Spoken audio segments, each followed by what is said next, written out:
येथे जी आलेली आहे ती माझ्या डिपार्टमेंटच्या कार्यक्रमासाठी आलेली आहे आणि डिपार्टमेंटचा कार्यक्रम हा पूर्वनियोजित होता, त्यासाठी मी आलेली आहे.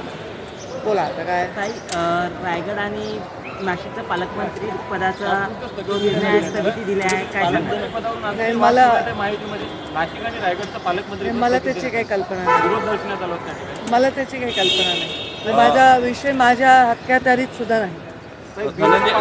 बीडचं पालकमंत्रीपद तुम्हाला किंवा धनंजय भाऊ दोघांना मिळण्याची होते, मात्र त्या ठिकाणी तुम्हाला याच्यावर मी तर भूमिका आधीच व्यक्त केलेली आहे. मी प्रेसमध्ये ऑलरेडी त्याच्यावर बोललेली आहे आणि आता मला जालन्याचं पालकमंत्रीपद मिळालेलं आहे. प्रचंड चांगला प्रतिसाद जालन्यातून येत आहे. बरेच लोक उत्साहात आहेत. तर मी प्रत्येक वेळी एखादी मिळालेली संधी जी आहे ती संधी एक माझ्यासाठी अनुभव समजून मी घेत असते. प्रत्येक वेळी तुम्हाला सेम काम करायला मिळतं असं नाही. जसं आता मी पूर्णतः संघटनेचं काम केलं, 5 वर्ष कुठल्याही संविधानिक पदावर नव्हते. आता मला बीडचं पालकमंत्री म्हणजे मी बीडची लेक आहे, बीडची सेवा करायची